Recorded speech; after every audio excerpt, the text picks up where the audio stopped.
কোটা সংস্কার আন্দোলনকে কেন্দ্র করে প্রধানমন্ত্রীর পক্ষ থেকে রাজাকার বিষয়ক একটি বক্তব্য আসার পর রীতিমতো ফুঁসে উঠেছে বিক্ষুব্ধ ছাত্র জনতা। এমনকি ক্ষমতাসীন ছাত্রলীগের মধ্যেও গণপদত্যাগের হিড়িক পড়ে গেছে। তার মানে কি মুক্তিযুদ্ধের সন্তান নাতিপুতিরা কেউ মেধাবী না? যত রাজাকারের বাচ্চারা নাতিপুতি হলো মেধাবী, তাই না? রোববার সন্ধ্যায় প্রধানমন্ত্রীর বক্তব্য সম্প্রচারিত হওয়ার পরপরই বিক্ষুব্ধ ছাত্র জনতা পুনরায় রাজপথে নেমে আসে।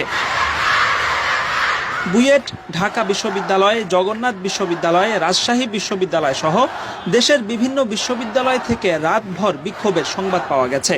এ সময় বিক্ষুব্ধ আন্দোলনকারীরা নিজেদেরকে রাজাকার আখ্যা দিয়ে বিক্ষোভ কর্মসূচি পালন করেছেন। শেষ খবর পাওয়া পর্যন্ত এখনও শাহবাগ সহ দেশের বিভিন্ন বিশ্ববিদ্যালয়ে প্রতিবাদী কার্যক্রম চলমান রয়েছে। এদিকে কোটা সংস্কার আন্দোলনের সাথে রাজাকারদের সম্পৃক্ত করে প্রধানমন্ত্রী বক্তব্য দেওয়ার পর তুমুল উত্তেজনার পাশাপাশি পদত্যাগের হিড়িক পড়ে গেছে খোদ ছাত্রলীগের মধ্যে।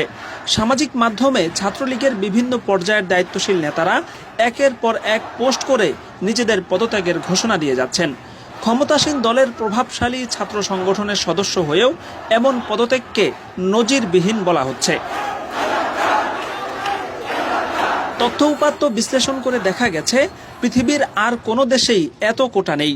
বাংলাদেশের সরকারি চাকুরির ৫৬% বরাদ্দ রাখা হয়েছে হাতে গোনা কিছু মানুষের জন্য। যে দেশে যুদ্ধের ১০-২০ বছর পরেও জন্ম নিয়ে মুক্তিযোদ্ধা হওয়া যায়, এরপর বছরের পর বছর মুক্তিযোদ্ধা ভাতা পাওয়া যায়, সে দেশে এত কোটা সিস্টেম রীতিমতো হাস্যকর বিষয়। ২০১৪ সালে খোদ মুক্তিযুদ্ধ বিষয়ক মন্ত্রণালয় ৮,০০০ ভুয়া মুক্তিযোদ্ধার সনদ বাতিল করেছে।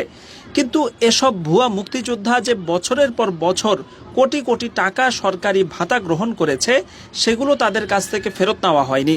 তাদের এই মুক্তিযোদ্ধা পরিচয় ব্যবহার করে তারা এবং তাদের সন্তান ও নাতিপুতিরা যে সরকারি চাকরি গ্রহণ করেছে, সেখান থেকে তাদের বহিষ্কার করা হয়নি।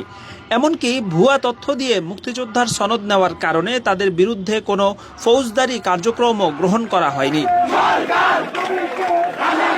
সব মিলিয়ে মুক্তিযোদ্ধা এবং তাদের কোটা সিস্টেম নিয়ে পুরোপুরি নৈরাজ্যকর এক পরিস্থিতি তৈরি হয়ে আছে।